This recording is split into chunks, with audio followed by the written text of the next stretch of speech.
¿Cómo está? Buen día. Bendiciones. Saludamos a los que nos visitan este día también. Sean todos bienvenidos. Y vamos a comenzar la palabra del Señor.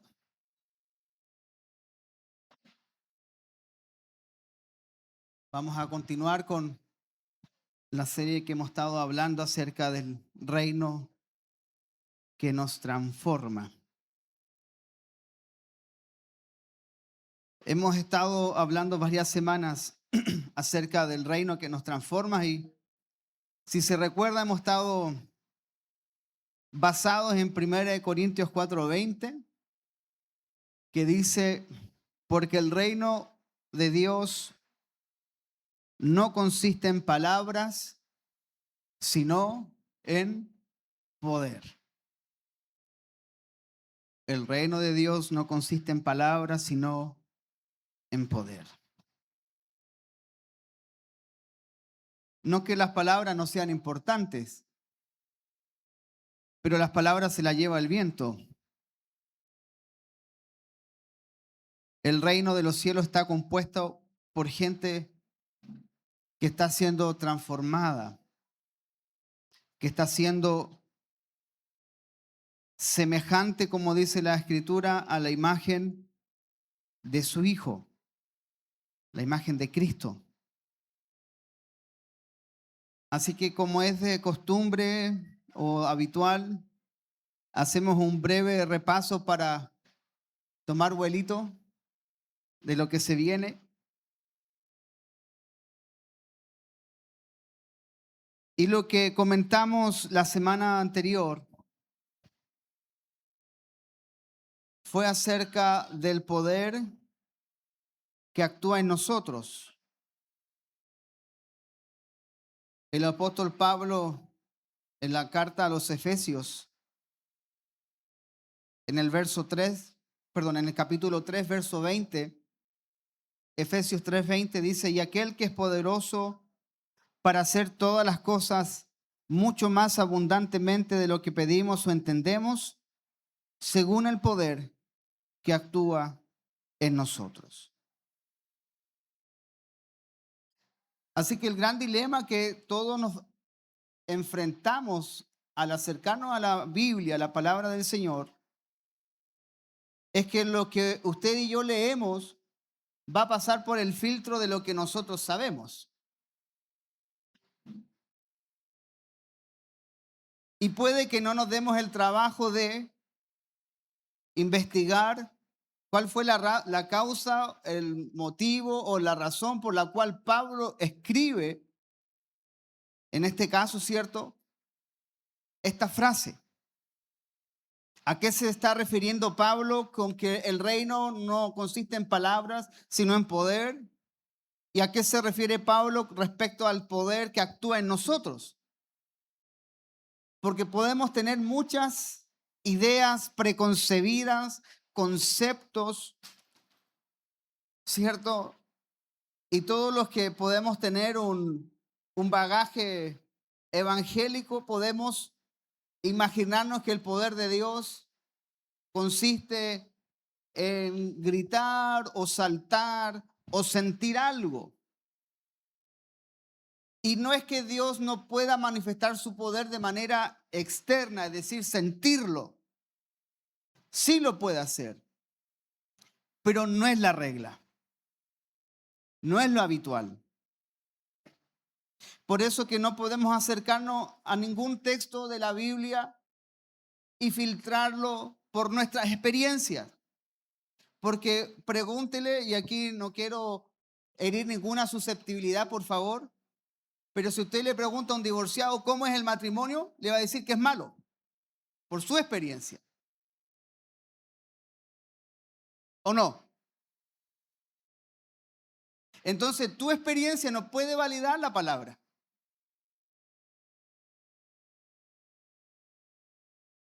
Un niño que ha sido abandonado por los padres no va a creer en el cuidado de otro, porque fue descuidado, fue abandonado.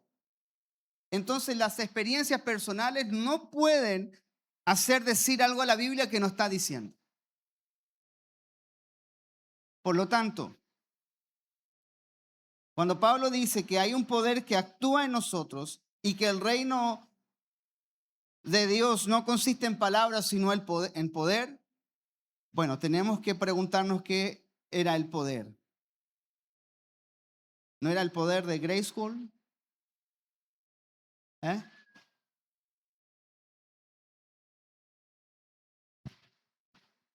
Los más viejos van a entender. ¿Eh?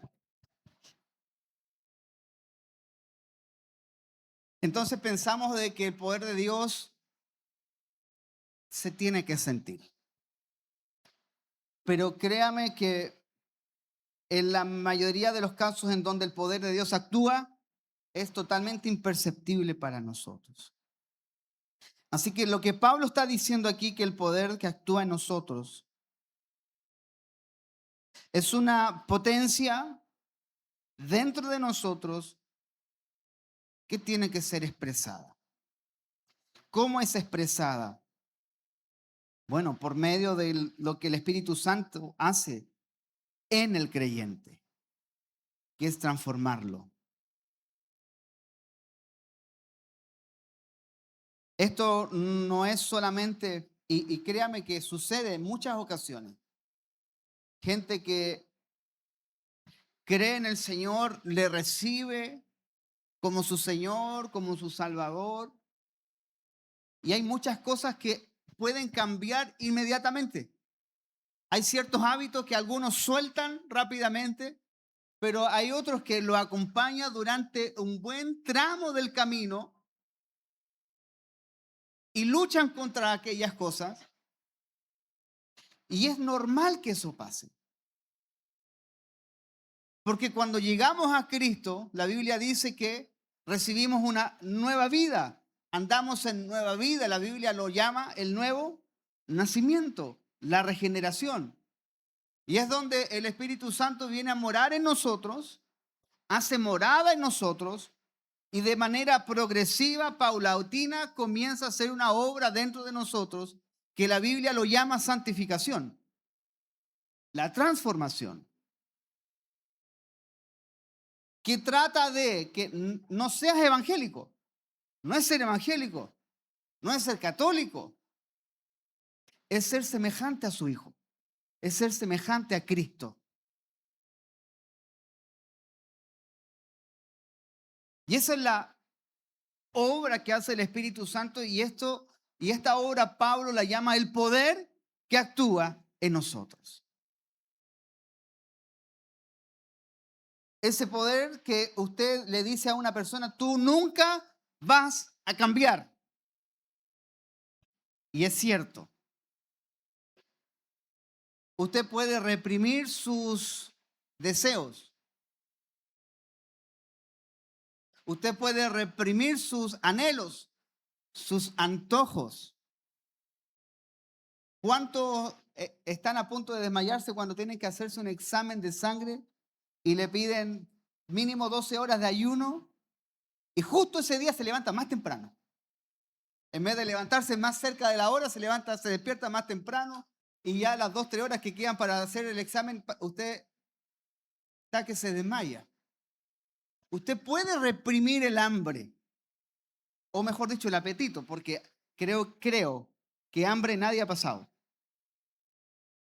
Si usted quiere preguntarle a alguien qué es tener hambre, tenemos que cambiar de continente. Apetito hemos tenido, pero hambre creo que son muy pocos los que han pasado hambre. Entonces podemos reprimir el apetito, pero luego volveremos a comer. Podemos tener la apariencia de, pero por dentro seguir siendo exactamente las mismas personas. Así que este poder que actúa en nosotros no es un poder cosmético, no viene a maquillarnos, viene a transformarnos. Y la única manera en la que nosotros pudiésemos ser semejantes, como dice la Biblia, a Cristo, es que Dios cambiara la naturaleza humana. Y es un poco lo que decía Jesús cuando cantaba acerca del pecado. Esa naturaleza que todo ser humano tiene, que todos tenemos. Pero cuando viene a morar el Señor en nosotros, se comienza a manifestar dentro de nosotros esta lucha. El querer agradar a Dios, pero por otro lado también tengo el deseo de seguir haciendo otras cosas que no le agradan a Dios. Y se genera esta lucha y esta batalla campal en nosotros. Y esa es la mejor evidencia que puede existir de que has nacido de nuevo. De que hay un poder que está actuando en ti y te está recordando de que hay una nueva naturaleza en ti, que es su Espíritu Santo morando dentro de ti, recordándote que eres una nueva criatura, recordándote que eres una nueva naturaleza y que hoy tú puedes vivir por esa naturaleza. La naturaleza humana dice esto: perdona pero no olvida, o sea, no perdona. Algunos dicen ni perdón ni olvido. Algunos dicen mejor me cambio de trabajo, mejor lo bloqueo por todos lados. Y tú puedes tratar de resistir todas aquellas cosas, pero tú no puedes callar la voz de tu conciencia en la noche. No puedes evitar un pensamiento de tu cabeza. ¿Quién es el único que puede actuar dentro de nosotros y transformar todas aquellas cosas? Es el Señor, y ese es el poder que actúa en nosotros. Aquello o aquella persona que tú jamás pensaste ni deseaste perdonar, de una manera innata e inherente a la nueva naturaleza, suelta el perdón. No es impositivo, es algo. Usted, cuando se hace una herida, el cuerpo de manera natural se puede restaurar, regenerar y sanar. De pronto, por cierto, necesitamos la ayuda de un profesional para que nos ayude a cortar el sangrado, limpiar la herida, pero en sí el cuerpo se sana solo. Usted sabe que una gripe no se mejora con un Tapsin. ¿Te ayuda a qué? A que te alivie, nada más. Pero el cuerpo sanará. Y eso es lo que hace su espíritu en nosotros. Somos heridos de muchas maneras. Pasamos muchas circunstancias, pero el Espíritu Santo sana las heridas. El Espíritu Santo consuela. El Espíritu Santo restaura. Y ese es el poder que actúa en cada uno de nosotros. Ese poder que es, como dije hace unos minutos atrás, invisible, imperceptible, es el poder que actúa. Por eso que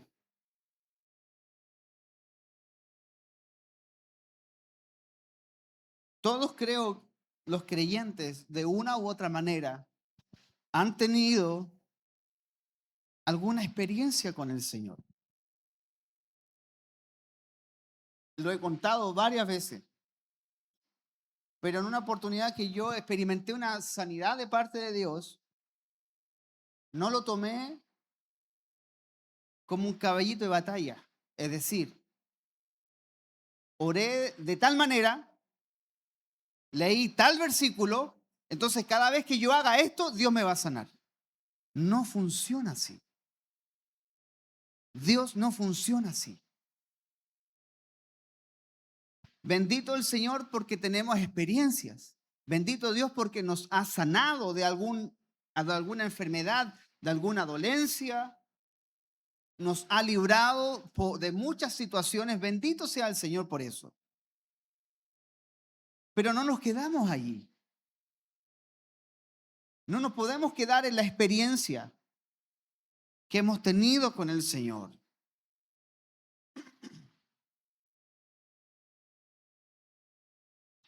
Agradecemos a Dios por ello, pero tenemos que avanzar.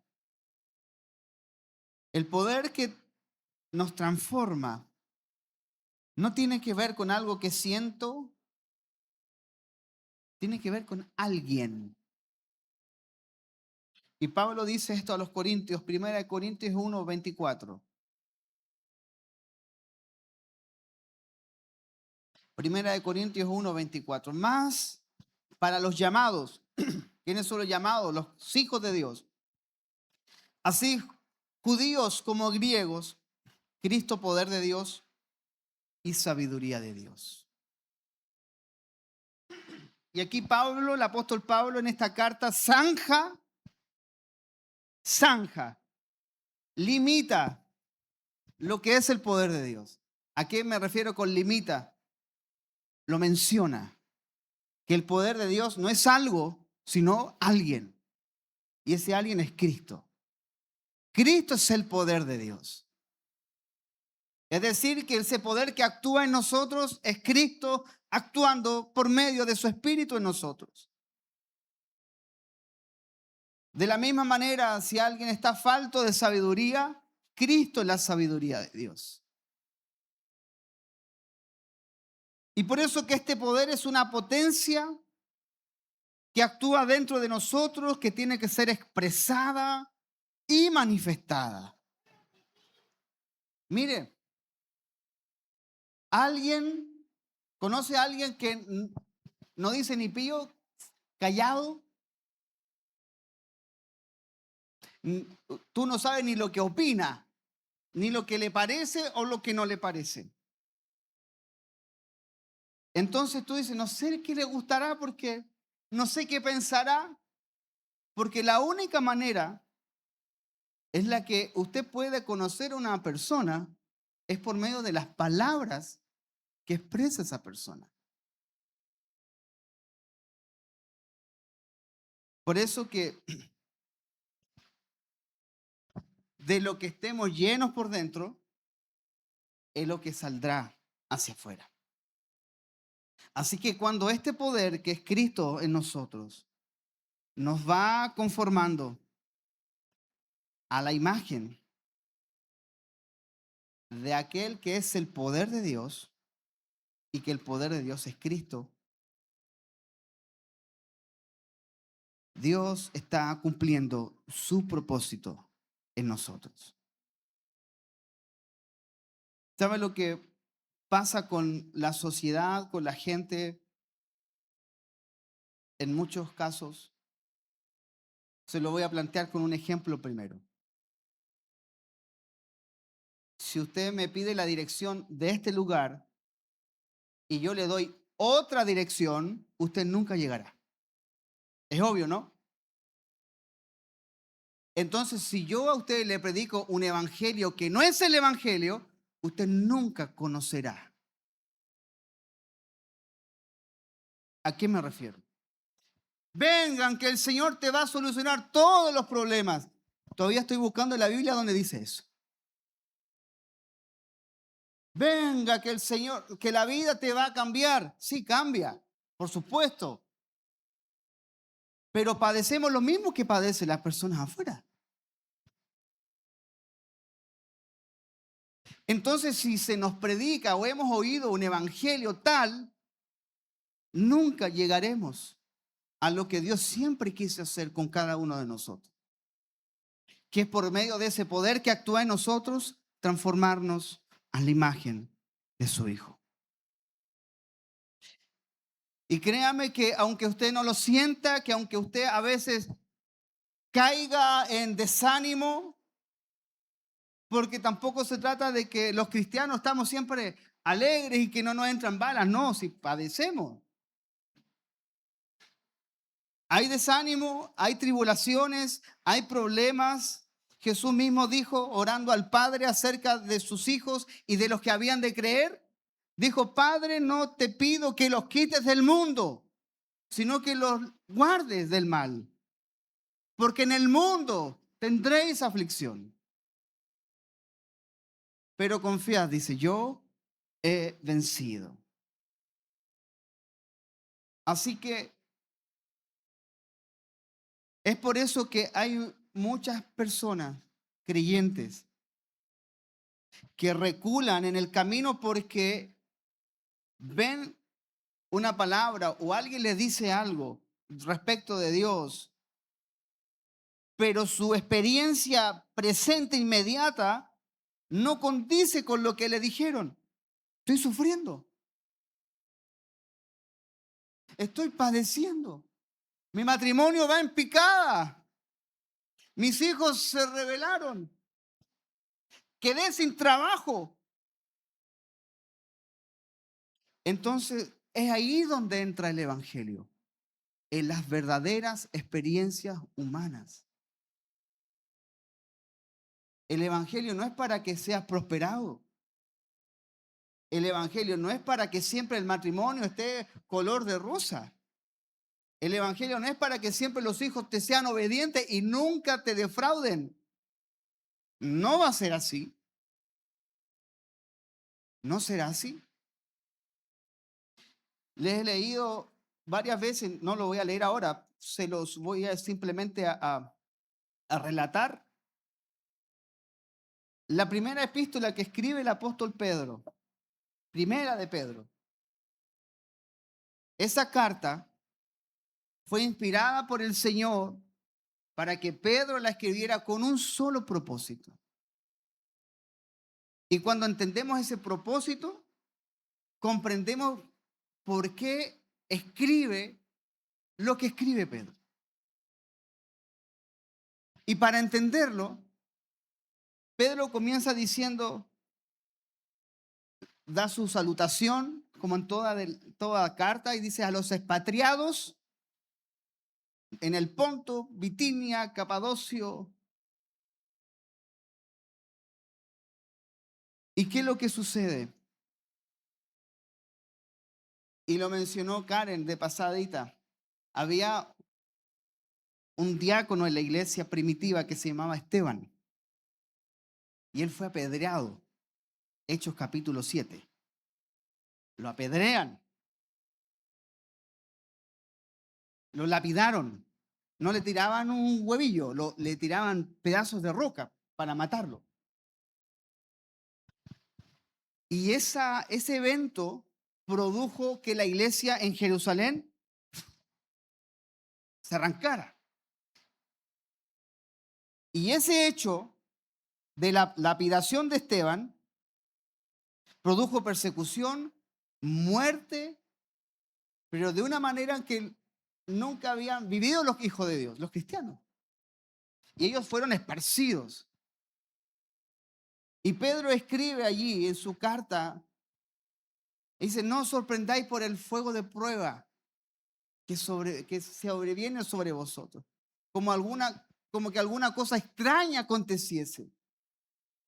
El apóstol Pedro no le dice, Dios los va a librar de esto, tranquilo. No, no, tranquilo. Esto es normal que pase.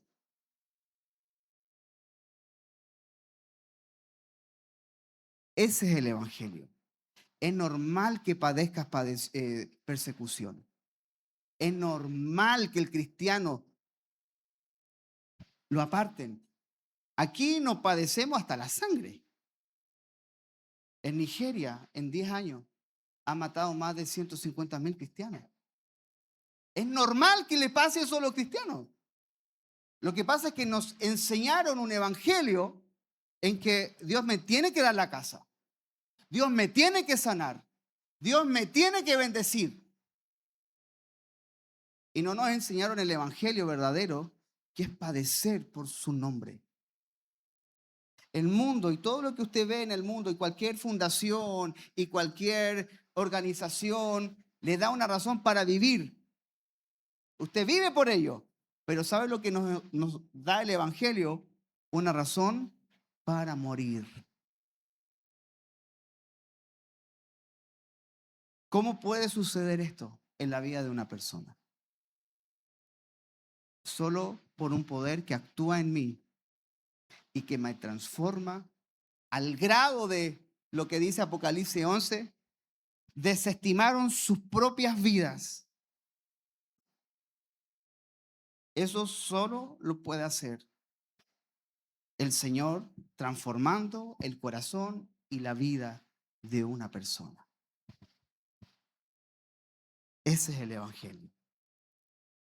El Evangelio te dice que el Señor te acompañará en tus tribulaciones. Es probable que no te libre de todas ellas, pero te va a acompañar. Es probable que no todas las personas sean como tú esperas que sean y te van a herir, pero el Señor es tu sanador, el que sana la herida. Recuerde lo que le dije hace minuto atrás. Yo me corto y el cuerpo va a cicatrizar, va a generar una costra y listo, se sanó. Es cosa de tiempo. Por eso que el Evangelio nos invita, ¿sabe qué? A perseverar. Porque esa es la perseverancia, esa es la fidelidad en donde yo puedo experimentar toda esta verdad que la palabra del Señor nos habla acerca del Evangelio. Y por eso que este reino al que fuimos incorporados, trasladados por mera gracia, también es un reino en donde hay un rey soberano gobernando, que no es conmovido por el presidente de turno, que no es conmovido por una agenda. El Señor gobierna. Su iglesia permanece. A lo largo de la historia han querido borrar la fe a los cristianos, pero mientras más los perseguían, y esto comienza desde el libro de Éxodo. El libro de Éxodo es los judíos entrando en Egipto, o los hebreos entrando en Egipto. Y dice que mientras más los oprimían, mientras más los perseguían, ¿sabe lo que pasaba? Más se multiplicaban. Más se multiplicaban. Por eso que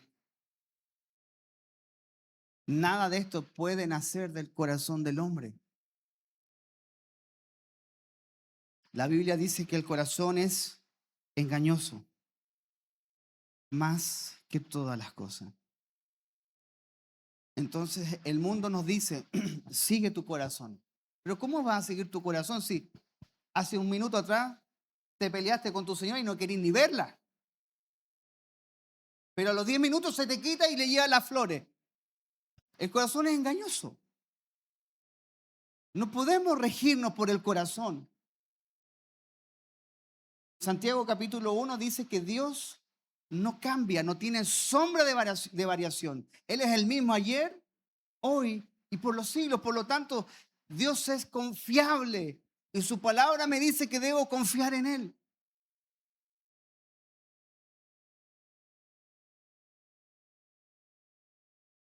Así que por eso, que aunque nosotros los hijos de Dios no lo sintamos, el poder de Dios está actuando en nosotros poderosamente. Poderosamente. Los hijos de Dios no podemos pasar por alto lo que sucedió en la cruz. Hecho que cambió la historia. Que el mundo lo conmemora una vez al año, pero cuando Cristo fue crucificado, sepultado, resucitado y asciende a los cielos, todo esto, y con esto sucedió algo trascendental, algo cósmico, algo que nadie se hubiera imaginado jamás.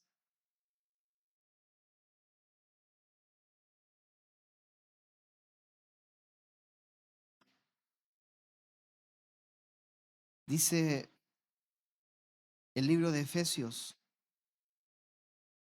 capítulo 3, verso 14 al 21.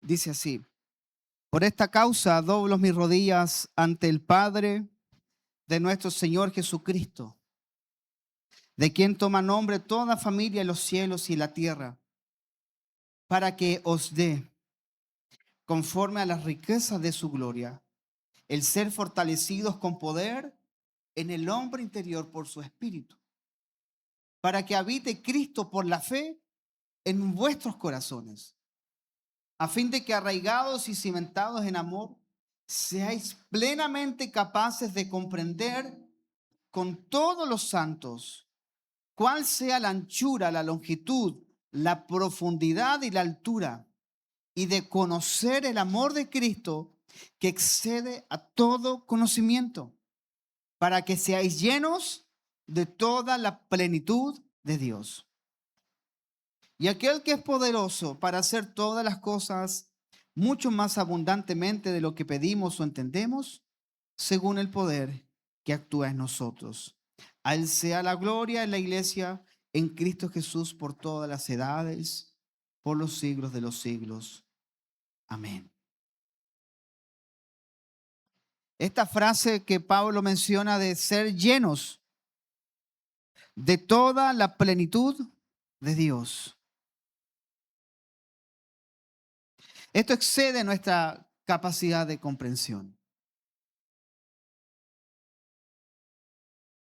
Ya desde el punto que queremos explicar todas las cosas de Dios, dejaría de ser Dios.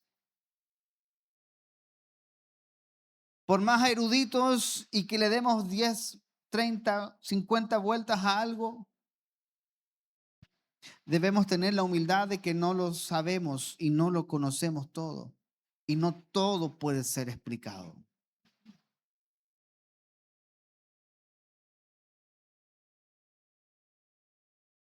Por eso que ser llenos de toda la plenitud de Dios excede nuestra comprensión.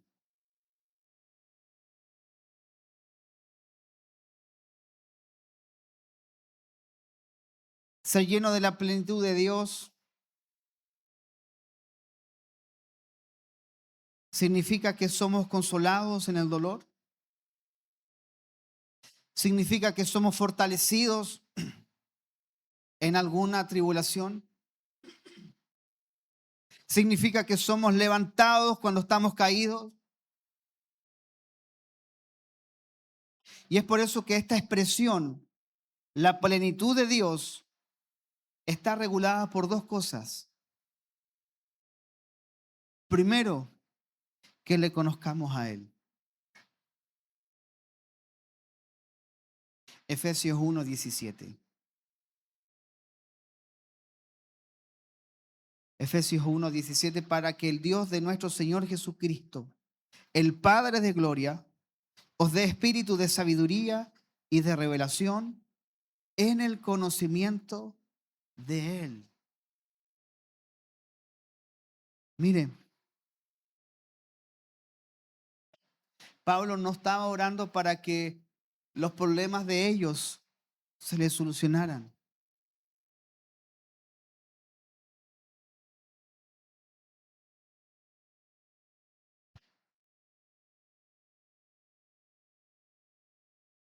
Pablo no estaba orando para que todas las peticiones que ellos tenían fueran respondidas, sino Pablo oraba para que ellos conocieran a Dios.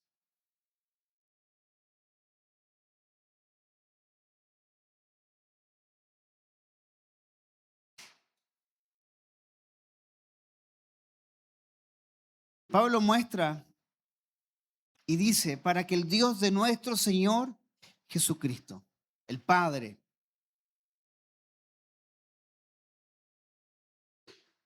este Padre que Pablo lo reconoce como su Dios,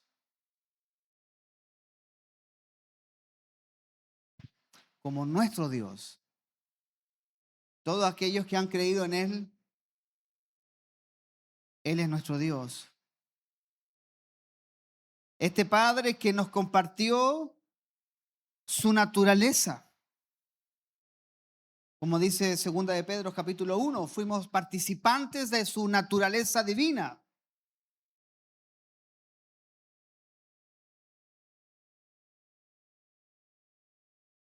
Y la razón por la que nos compartió su naturaleza divina es para que el hombre tuviera comunión con él. Hace años atrás yo daba este ejemplo. Puede ser absurdo, pero hace la diferencia de la naturaleza.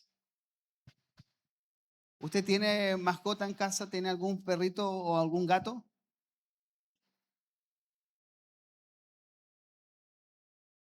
Usted podrá humanizarlo todo lo que quiera, pero jamás podrá tener comunión con un perro o con un gato. Podrá humanizarlo, vestirlo, llevarlo en coche, lo que quiera. Pero lo que usted nunca va a hallar es que cuando usted entre a su casa, el perro esté con la sartén, te estoy preparando la once. Eso nunca va a suceder. Es perro. Ese perro que lame su mejilla, también lame sus partes. ¿O no? ¿Estoy diciendo una mentira? No. Es el mismo perro. Pero es perro. Usted no puede esperar otra cosa del perro. Usted no puede entablar una conversación. ¿Sabes que me fue tan mal en el trabajo? ¿Qué crees tú? Debiese hacer. El perro lo va a mirar, no va a hacer nada. ¿Por qué? Porque estamos viviendo en dos naturalezas diferentes. Él es un animal y yo soy un ser humano. De la misma manera, Dios es Dios.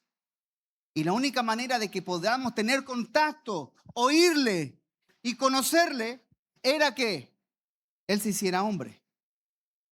Y se hizo hombre. Y al mismo tiempo, que para que podamos disfrutar de su divinidad y de sus bendiciones espirituales, era que tuviéramos su naturaleza. Y Él nos dio su naturaleza. Y esa naturaleza es el poder que actúa en nosotros. Y Pablo ora para que ahora, en este estado de hijos, con naturaleza divina, por medio de su espíritu, podamos conocerle, porque de otra manera no podremos conocerle. Por eso ora para que Dios les dé espíritu de sabiduría y de revelación. Esto en resumen es que Dios conceda capacidad espiritual para comprender lo celestial. ¿Sabe por qué? Porque la Biblia dice esto, mire, es loco, pero la Biblia dice que para vivir hay que morir, que para tener hay que dar, que debemos amar a los que nos aborrecen, perdonar al enemigo. Dígame usted, ¿tiene lógica o no tiene lógica? No tiene lógica para el ser humano.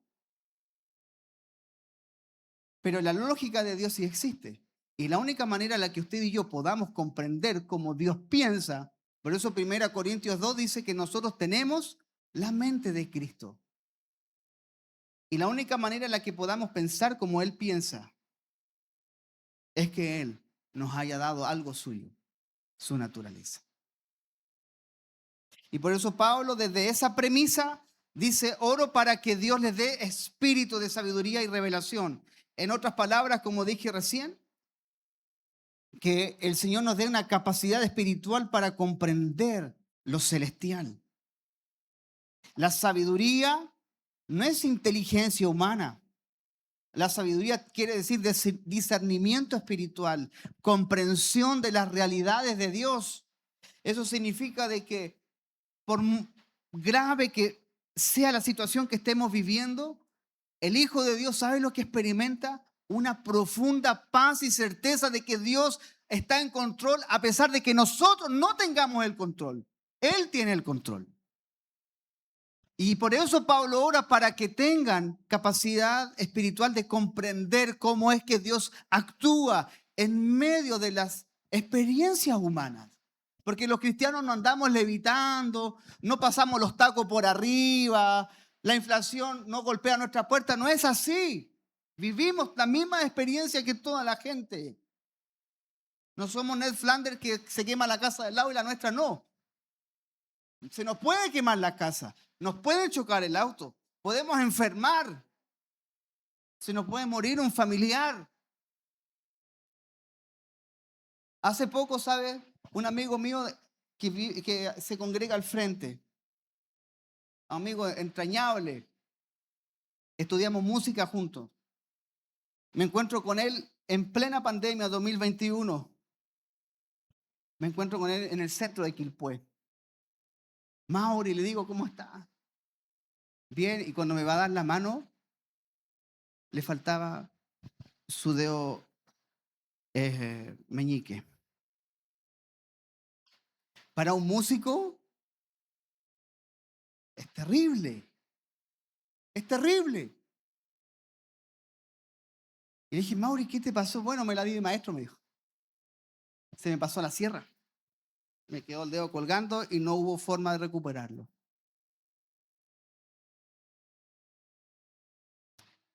¿Sabe qué? Estaba más triste yo. Me dijo, pero ¿sabes qué? Yo no me importa la música, yo adoro al Dios de la música. Me bendijo tanto y yo le llegué a contar a mi esposa y lo conté en alguna oportunidad, porque solo Dios te puede dar esa capacidad de que en medio del dolor y de que te falte algo, tanto como una extremidad o un miembro de tu cuerpo, te pueda dar gozo. Ese es el poder que actúa en el creyente. No tienes por qué vivir deprimido. Si tú llegas a Cristo, Él te saca. Y no es que nunca más vayas a luchar con ellos. Vas a luchar, pero vas a tener victoria. Porque hay un poder actuando dentro de ti. Y esto es lo que Pablo ora para que Dios le dé la capacidad de comprender las cosas celestiales, cómo Dios actúa. No es inteligencia humana, es discernimiento espiritual, comprensión de las realidades de Dios. Revelación no significa algo nuevo fuera de la Biblia. Eso ya sería una herejía. Sino que Pablo está pidiendo para que lo que está escrito allí sea iluminado en nosotros, que haya una comprensión más profunda de la verdad que ya Dios ha revelado por medio de su palabra. Por eso dice, os dé espíritu de sabiduría y revelación, ¿en qué? En el conocimiento de Él. Conocimiento de Él. Conocer no es saber. Yo puedo saber sin conocer. Yo sé que hay un lugar en el sudeste asiático, pero no lo conozco.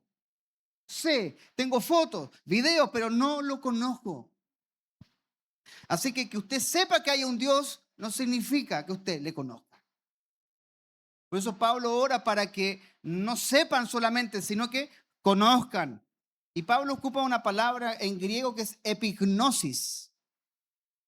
Y esta palabra significa un conocimiento pleno, profundo y es relacional.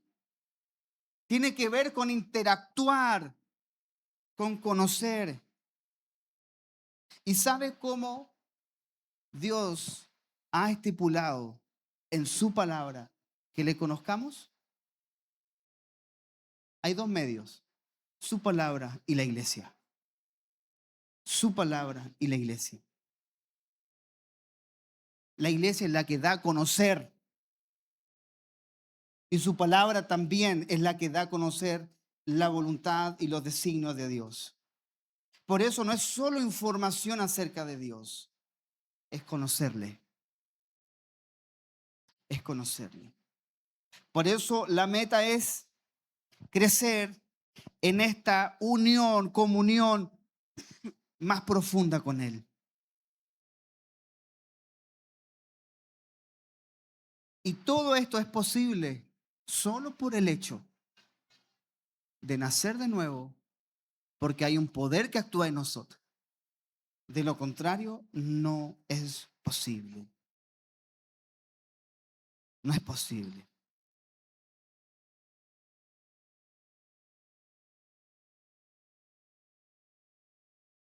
¿Cómo aplicamos esto? ¿Cómo el creyente debe orar? Ya no, entonces no le pido nada a Dios. No, nuestras peticiones deben ser conocidas, elevadas al Señor. Debemos orar. Pero ¿sabes cuál es el descanso? No es el mismo descanso humano, porque yo tengo que pedir que me manden varios mensajes para responder ciertas cosas, porque se me van. Salgo a comprar algo y vuelvo con otra cosa. ¿No les pasa a veces? Bueno, pero Dios no es así. Dios no es hombre. Cuando tú oras y dices, Señor, te pido por pa, pe, pi, po, pu, descanso. Él ya escuchó y Él va a actuar. Él va a actuar. ¿Sabes por qué? Porque Él sabe de qué cosas tenemos necesidad antes de que se las digamos. Entonces, luego mi oración cambia y yo digo, Señor, ahora dame sabiduría. Todavía, Señor, no experimento paz completa. Todavía no experimento, Señor, la solución de estas cosas, pero yo sé que tú lo harás. Dame sabiduría, Señor. Dame un espíritu de conocimiento de ti. Quiero conocerte, quiero saber. Por eso el creyente necesita pedir en oración sabiduría para que la palabra de Dios sea alumbrada, sea comprendida. Debemos orar para tener un profundo conocimiento de Dios, un discernimiento santo.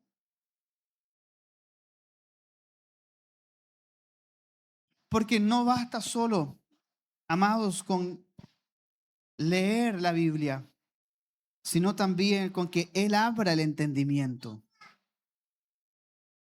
Mire, Lucas 24:45, con esto voy a ir terminando. Lucas 24:45. Dice, entonces les abrió el entendimiento para que comprendiesen las escrituras. Vaya a la Biblia todas las veces que sea necesario. Y si no lo entiende, vuélvalo a leer. Pero habrá un momento en que el Señor soberanamente abrirá su entendimiento para que usted comprenda lo que allí dice acerca de Él. Esta es la historia de dos hombres que iban caminando después de que Jesús había muerto y Jesús se le aparece en el camino. Y estos hombres no le conocieron y Jesús le habló, se comió con ellos y en un momento de pronto esto sucedió. Entonces les abrió el entendimiento. ¿Sabe lo que necesitamos? Es que Dios nos dé entendimiento. Y esto no es ofensivo a nadie. Escuche, porque el hombre no tiene la capacidad natural de conocer a Dios. Dios se da a conocer.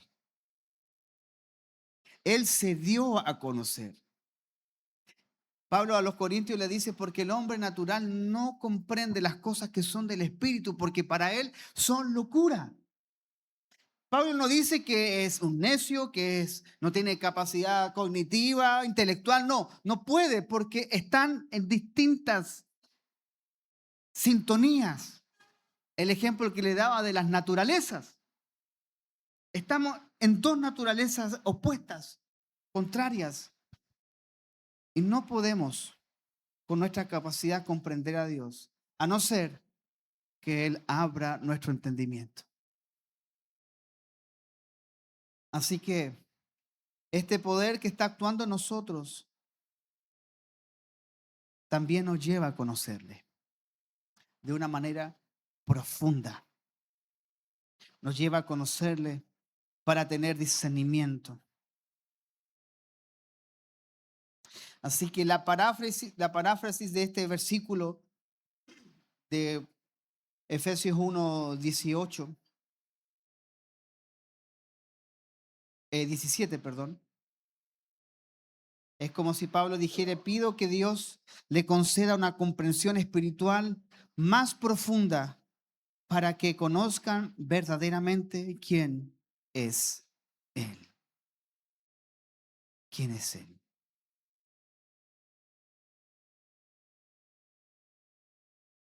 ¿Usted quiere conocer al Señor? Debemos pedirlo en oración. Cuando vamos a la palabra, es el medio de conocerle. Pero necesitamos orar. Estamos en la iglesia y la iglesia está compuesta por gente imperfecta. Pero hay un lado, no es el lado B, no es la careta. Hay un lado en cada uno de ustedes que ha sido transformado por Dios. Como hay áreas que todavía están en camino, en camino. Como decía una expresidente, estamos trabajando para usted. ¿Eh? Estamos trabajando para usted. El Señor está obrando en usted por medio de su divino poder. Es imperceptible, aún en la prueba, aún en la tribulación, como también en los tiempos de paz, Él sigue obrando en usted. Y esa es nuestra certeza. Amén. ¿Qué le parece si oramos al Señor? Y nuestras oraciones comienzan a tener una dirección más clara. No solamente pedir por nuestras necesidades que son justas hacerlo, sino que también pedir para que nos conceda entendimiento, conocimiento.